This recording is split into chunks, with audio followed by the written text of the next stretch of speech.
在这个海鲜满地爬、野味到处跑的小村庄里，村民们却饿得每天吃土，只因为大家只知道靠天吃饭，完全不懂得养殖和打猎，甚至还觉得所有的海鲜都有毒。直到我穿越来到这个平行世界，带来天翻地覆的改变。我们掌柜的说了，要是明天的节目大家不喜欢，直接免单，或小二的话，直接引起人群的轰动。虽说有钱人不在乎这顿饭钱，但是要换成普通人的话，这顿饭钱也是一笔不小的开销。顾家酒楼明日的有活动的消息不胫而走，立刻就在京师疯传，不少人都准备明日去看看，能不能占点便宜。同行们也先看看什么节目能让顾家酒楼这本就红火的生意赌上自己的口碑。顾家酒楼这又是整什么幺蛾子？京师其他酒楼此时比任何人都更加关心明天的表演。以前在京师谁听过顾家酒楼啊？要不是背后老板是顾国公，估计早死了800回了，也不知道什么狗屎运，苏武就给盘活了，还直接异军突起，成了京师的第一酒楼。而且这个第一真的是没有任何人在质疑。当时顾家酒楼的海鲜和炒菜，那是直接血洗了整个京师酒楼，让所有酒楼都尝到了什么叫天壤之别。在之后很长的一段时间，京师的达官显贵吃饭，除了顾家的3家酒楼，其他的狗都不去。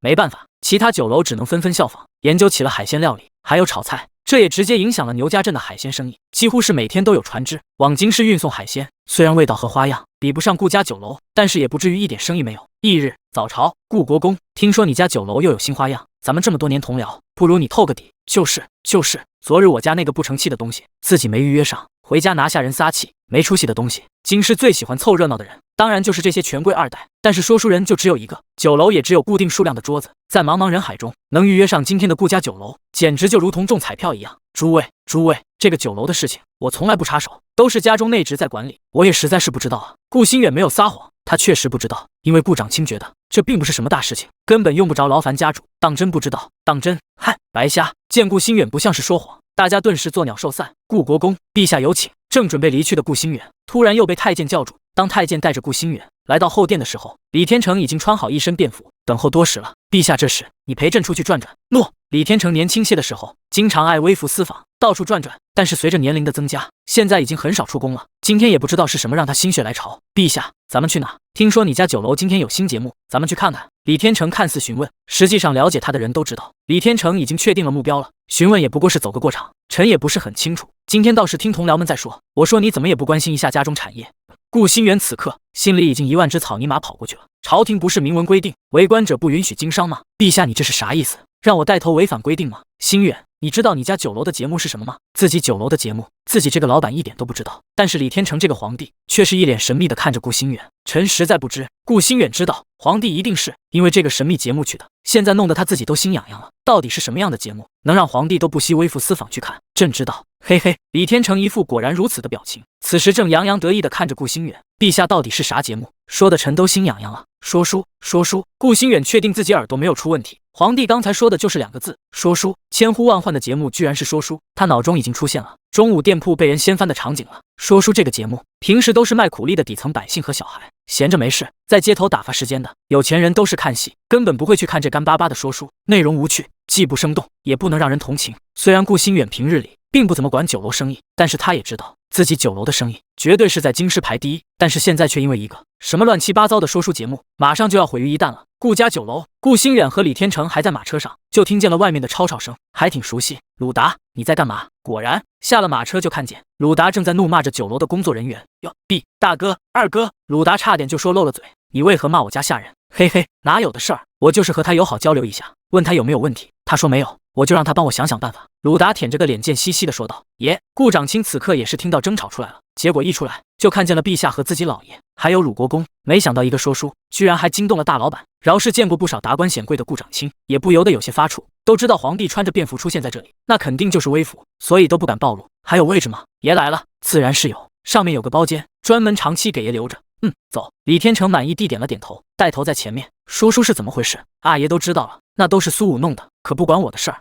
自家生意眼看着好了起来，但是过了中午又会成为全长安的笑柄。顾新远甚至有些想逃走，不要留在这里丢人了，把你们菜单上的菜都上一遍。有人请客，鲁达自然是奢侈地点一本菜单。今天李天成也在，所以顾新远也没有说什么，只是让顾长卿快点上菜，别要让陛下等急了。给顾新远留的包间位置是酒楼最好的一个，透过窗户能直接看到说书人的表演。怎么人还不来？李天成今天似乎对吃的不怎么在意，反而一直在朝着包间外面望去。爷，马上就来，马上就来！一旁伺候的部长卿没想到皇帝居然也会专门来听说书，立刻让人去催说书人赶紧登台。这个时候就别摆架子了。下面的食客也是久不见人，有些情绪波动，开始嚷嚷起来：人呢？节目呢？怎么还不上？顾家酒楼这么大的产业，不会骗咱们吧？快上节目！我今天就是特意来看节目的。终于，说书人在众人的千呼万唤中出来了。不过干巴老头一亮相，就有人开始猜测：这桌子，这老头怎么看？怎么像是说书的？我去，不会真是说书吧？顾家这次可完大了。没错，这老头我有点印象，就是码头那边说书的一个老头，一天挣不到3个大子儿的那种水平。食客这个说法也没错，要是顾家酒楼这次搞这么大动静，结果真的只是说书，那估计以后不说倒闭吧，肯定生意会大受影响。不过此说书非彼说书，食客们开始议论纷纷，有些人已经开始吵闹起来。2楼包间，我说大哥，神秘节目真是说书，虽说是过命的兄弟，但如果这次顾心远搞了这么多花样，结果最后真的是说书，那鲁达也帮不了。我也不清楚，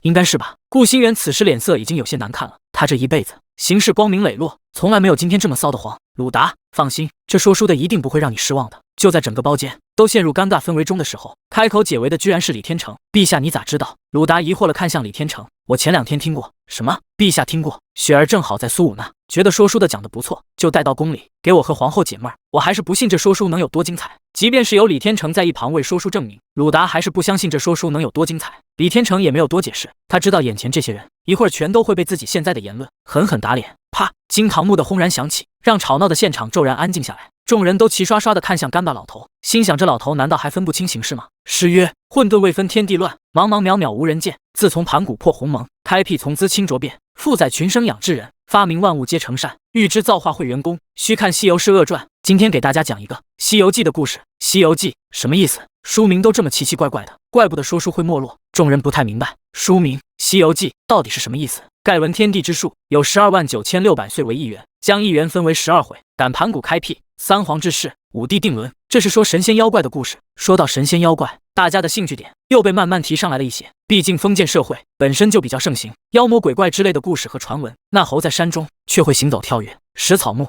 应健全，石猴，石头里面居然能蹦出猴子，这个故事好像有点东西。美猴王享乐天真，何其有300-500载。美猴王，猴子能活这么久吗？果然是天生就带一丝灵根啊！猴王笑道：好，自今就叫做孙悟空也。孙悟空真是好名字，毕竟不知向后修些什么道果。欲知后事如何，且听下回分解。啪！又是一阵惊堂木，将所有人都从神仙世界拉回现实。刚才还愤愤不平、一脸嫌弃的众人，此时只恨这说书的太短了，这么快就完了，没了。还有没有？赶紧接着说，这么短够谁听的？也有的是钱，赶紧继续讲啊！说完，众人纷纷开始朝着台上扔钱，这也是说书的规则。说得好的，大家打赏就把钱扔到台上，说书人的脚下。只不过干巴老头这辈子还是第一次享受钱雨的攻击，脸都笑成一朵花了。赏李天成虽然已经是第2次听了，到那时依旧觉得很精彩，让身边随从也跟风打赏。观众老爷，菩提祖师也需要月票和打赏。雷霆般的掌声让酒楼外面的人更加心痒痒，本来今天进不去就够难受了，听到的掌声说明节目确实非常精彩。诸位，《西游记》乃是苏武苏大人所著作，目前确实就写了第1回，但是苏大人已经在加班加点的更新了。苏大人说了，保证以后每天更新1章，然后有小老儿每日中午和晚上在顾家酒楼给大家说书。老头好不容易捡完地上的钱，面对观众期盼的眼神，还是说出了最残忍的话。下面的食客本来还不依，但是反应过来，老头刚才说着《西游记》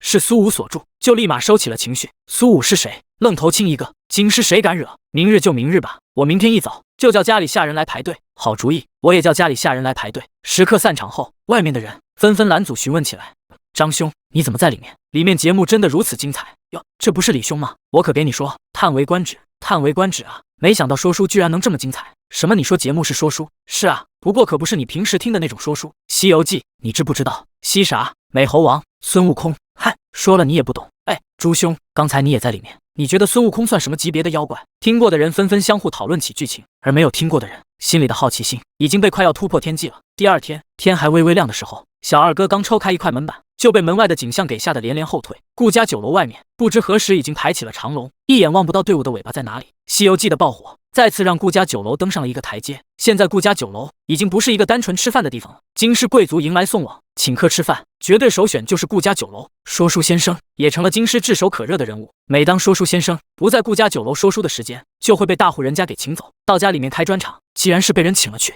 那钱肯定也是少不了的，再加上酒楼客人的打赏，干巴老头可谓是赚得盆满钵满。这几天苏武在家也没闲着，他找来木匠雕刻起了小木块。苏武，你这又是在做什么？李希雪又来了。这几天他每天肯定一早准时就出现在苏武家了，理由也很充分，是来找说书先生去宫里给父皇和母后讲当天更新的《西游记》。不过今天他正好看见苏武在摆弄着许多的小木块，以为对方是在玩什么新的游戏。这个是活字印刷，是印书的，你是要印《西游记》吗？还不算笨。李希雪已经习惯了苏武的调侃，现在都赖得还嘴了。印书的雕版可是很复杂的，那么多字，你计划几个月弄完？李希雪说的是现在有的固定雕版，是印书之人将要印的内容用一整块板子雕刻上去。这种固体板最大的弊端就是，如果一旦错了一个字，那么整个板子就废掉了。所以往往印刷一本书需要耗时几个月，甚至更长的时间。不过当李希雪走近，看着苏武摆弄那些小木块，才发现上面居然刻了字。几个月？我这书也没多少字啊，几天时间应该够了吧？几天？你在开什么玩笑？宫里御用的雕刻师傅一天最多也就雕一个版出来，你这书一张就有几十页吧？我都说了，我这是活字印刷术。什么是活字印刷？李希雪歪着脑袋，一脸不解地看着苏武。苏武只能用手中已经雕刻好的木块给李希雪演示起来。你看，我将每个字都进行单独雕刻，这样不管什么内容都能立马排列出来。李希雪看着苏武手里摆弄的小方块，立马就明白了，原来这么简单。但是为什么从古至今就没人想到过呢？你真聪明，不值一提。虽然苏武性子比较成熟了，但是面对美女的夸奖也是有些不好意思。对了，你到时候印出来了，要个给我留写。父皇、母后、姨娘、太子哥哥，他们都喜欢你的《西游记》。行，没问题，几本书而已，对苏武来说就是小问题。皇宫，李天成眉头都皱成一个川字了。陛下何时忧愁啊？李天成从下了早朝以后，就一直眉头紧皱。哎，皇后今天又在和大臣们争吵科举之事。李天成正准备和皇后诉苦。李希雪来了，父皇、母后安康。雪儿来了。皇后热情的招呼。李天成也是从难堪的脸上挤出一丝笑容。父皇，你有心事吗？不妨说给雪儿听听，说不定雪儿能帮你想想办法。没事儿，都是朝廷的烦心事。哎呀，父皇，你就说说嘛。李希雪撒娇道，要是换成别的皇子公主，早就被呵斥了，因为这个举动已经算是干政了。但是李希雪在李天成这里是有特权的，谁让李天成最宠爱她呢？哎，好，朕说，你把朕的头都摇晕了。面对自己爱女的摇晃，李天成这个一国之君也没办法。那父皇你就说说吧，女儿会为你分忧的。就是老问题了，今天早朝和大臣们又因为科举的事情争了几句。科举，陛下是又想招寒门子弟，都是老夫老妻了。李天成在皇后面前没有任何秘密，所以一张口，皇后就知道什么情况。是啊，眼看着明年就要到科举的日子了，但是每次科举都是那些权贵子弟拔得头筹，有什么意思？朕现在需要的是启用寒门，但是寒门子弟想出头难啊。想起这个，李天成头都疼。父皇，为什么寒门子弟出头难呢？每年科举登榜者皆是权贵世家子弟，你知道为什么吗？因为世家豪门藏书万卷，而寒门子弟想获得一本书简直难如登天，所以不是寒门没本事，实在是现在书价如今啊。父皇，书价贵，便宜点不就行了吗？李希雪的建议，李天成也只能当孩童之话，听听就算了。雪儿啊，这书抄写起来效率实在太低了。父皇，抄写慢就印刷啊。呵呵，固版印刷，光是内雕版，顺利的话就得雕刻好几个月。李天成不是没想过弄更多的书，把价格打下来，但是实在是没有一种高效率的办法。寒门子弟没有书就无法系统学习，所以为什么每次考试都是豪门世家的子弟？因为他们有很多藏书，能接受更好的教育。父皇，为何不用活字印刷术？活字印刷术？什么活字印刷术？就是苏武弄出来的，一小块小块的。李希雪并不是很会描述，连说带比划半天，才勉强将活字印刷术说明白。来人，传苏武。诺。李天成刚开始还觉得李希雪只是说得完，后来越想越觉得这个东西的可能性很高，再加上是苏武弄的，现在恨不得立马见识一下这个活字印刷术。正在和师傅商讨印书的事情，突然被下人通报，有宫里天使，陛下召见苏大人，还请苏大人赶紧随咱家进宫面圣吧。公公可知道陛下召见所为何事？说是什么印刷术。对了，苏大人最好带上你那家伙时。好，传旨的并不是苏武的老熟人长青太监，苏武也是好久没有见到长青太监了，反正要去宫里，就顺便给他带点特产。简单收拾了一下的和苏武，就和太监一块进宫去了。进宫后就被太监领着直奔皇后的大殿，参见陛下。苏武，听说你弄了个活字印刷术，事关重大。李天成直奔主题，是的，陛下，请看。苏武没想到一个活字印刷术会引起皇帝的注意，因为苏武根本就不了解这个世界的书本知识的现状，弄出活字印刷术也完全是因为想印刷《西游记》的时候，下面人说只有抄写和固版印刷这两种方法，无论哪一种耗时耗力不说，价格也不菲。当时才知道这个时代原来还没有活字印刷术这种东西，再加上雕刻这些东西并没有什么技术难度，所以苏武就安排木匠做了出来，这就是活字印刷术。是的，陛下。苏武刚好在家码字，第一页刚码好就被皇帝传进宫里，盒子里正是码好的《西游记》第一页内容。皇帝看到这一盒子小方块，立马就明白了其中的妙用。妙啊妙啊！苏武这成本几何？回陛下，臣现在还在试验阶段，如果木质的无法使用，就改用铁质的。但是能确定的是，价格都不会很高，而且这东西能随意组合、重复使用。这么一算的话，成本几乎可以忽略不计了。随意组合、重复使用，这才是印刷术最大的优势。苏武，朕还有个难题，你能不能帮朕解决了？寒门子弟的最大难题就在书本的获取上面，因为寒门子弟都没什么钱，但是书本又因为世家垄断，导致价格高昂，所以寒门在书本获取上面跟世家子弟完全没有可比性。想要改变这一现状，唯一的途径就是降低书籍价格。而关于书籍价格高昂的原因有2个，一个就是印刷问题，大龙的书本不说上千，几百还是有的，这光是雕版就能把人整疯。第2个原因就是纸张，纸张的价格也是居高不下，这也是为什么书本价格那么高的原因，成本和世家的垄断。陛下，臣一定尽力而为。我知道你擅长这些奇淫巧技。旁门左道，也不是，就是，陛下，你就说是吧。本来李天成想夸一夸苏武，再安排事情的，但是苏武这种天赋，实在是一时之间找不到合适的赞扬之词。你能不能造纸？可以试试，问题不大。但是陛下，造纸术咱们不是已经有了吗？造纸术苏武虽然没做过，但是作为高材生，原理还是知道的。只不过苏武不知道李天成为何要造纸。纸的话，这个时代好像已经有了。现在的造纸技术复杂，且都掌握在世家手中。说实话吧，朕想让寒门子弟崛起，但是因为书籍价格高昂，根本就不是寒门能承担的，所以朕想把书籍的价格打下来。打下来，这话怎么听着有些耳熟啊？臣明白了，印刷术有了，现在就是降低造纸的成本，这个任务臣接了。说白了，李天成扶持寒门，就是为了抵抗豪门世家，这一点也是苏武乐意看到的，所以苏武很愿意出力。最主要的是，他本身看世家就不爽。好，不愧是真的好臣子。你需要什么支持，就给朕说。要钱给钱，要人给人。不用了，陛下，你就给我批一块地吧，当做是造纸工坊。好，李天成那个感动啊，此刻他心里已经认定苏武是想自掏腰包来为君分忧了。对于苏武这种高尚情节，李天成默默地记在心里，和李天成简单又聊了几句，便离开了。谁知苏武前脚刚到家，太监后脚就跟来了，送来了造字工坊的房契和地契。看来陛下对这件事很重视啊。第2天，苏武就根据地契的位置找到了造纸工坊，本来以为是一座院子，但是当苏武到了之后，就有些迷茫了。这里这么多房子，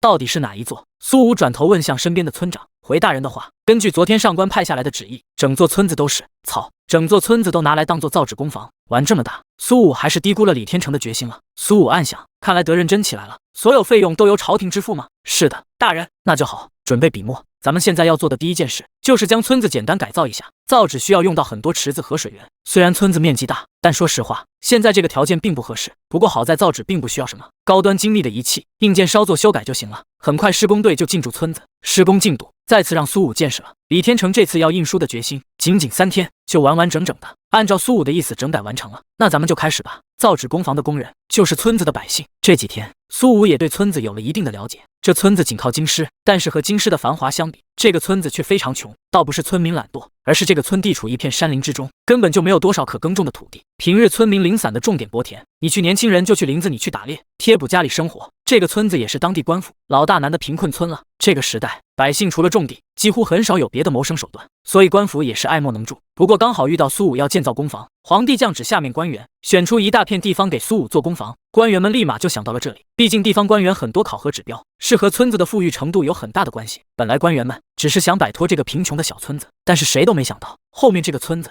将在苏武的手中成为当地最富裕的村子。开工，随着苏武的一声令下，经过几天培训的村民开始有条不紊的干着自己手中的活计。说来也是运气，前几天苏武还在考虑怎么解决造纸原材料的问题，结果有天苏武在村子闲逛的时候，跟着一群小屁孩来到了一片芦苇荡。一望无尽的芦苇荡立刻就在苏武眼里变成了一张张雪白的宣纸。纸张的制作花了一些时间，很快就有了结果。第一张纸的出现让所有村民都兴奋不已。虽然这张纸又黄又碎，但是这起码是个好的开头。不知道是不是村民们不想再过穷日子了，所有人干活都非常卖力，甚至在工艺的改进上还给了很多意见，让苏武都不得不改变了对他们的看法。第2次纸张依然很黄，但是起码成型了。第3次更加白，纸张也有了一定的韧性。第4次、第5次、第 N 次，大人，造纸坊的工人手里捧着刚出来的纸，一路朝着苏武所在的地方跑去。怎么了，大人？成了。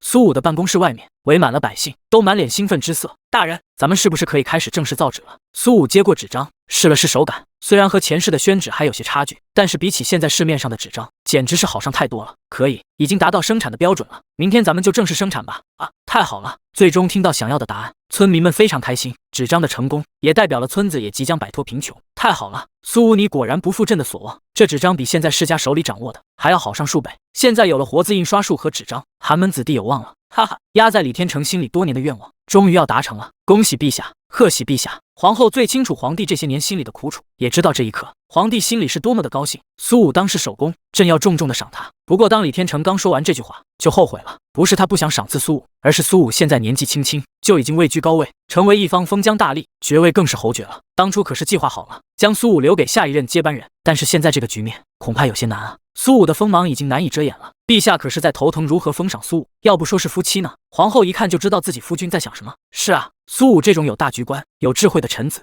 最主要还这么年轻，有他那是我大龙之福。本来我是准备将他留给太下一任大龙君主的，但是现在苏武的功劳实在是太多了。李天成现在既不想埋没了苏武的天赋，又不想让他太过于锋芒，毕竟太年轻了，怕走弯路。陛下不如将封苏武为少师。皇后的建议让李天成眼前一亮。少师其实就是给皇子公主们当老师，这个官职虽然没什么权利，但是绝对是荣誉值最高的官职，而且苏武的学识也是有的。之前的频频冒出一些绝世的诗句，就足以证明能当皇子公主的老师，那是多么的光宗耀祖，而且学识肯定也是得到了皇帝和整个皇室的认可。皇后这一招确实很高明，苏武立功，自然该封赏，这样就不会让苏武升得太快，又不会寒了功臣的心。来人，传旨！苏武拿着刚印出来的《西游记》，那边就听人下人说，宫里又来人了，特封苏武少师一职，钦此。谢主隆恩。公公，少师是个什么职务？又升官了。苏武现在的身份已经有了一定自保的能力，所以现在的他对于官职这些并不是很在意。但是皇帝封都封了，也就笑纳了。回苏大人的话，少师就是给皇子公主们当老师的官职，这可是最高荣誉啊！恭喜苏大人，贺喜苏大人！苏武感觉天都要塌了，让自己去管一帮小屁孩，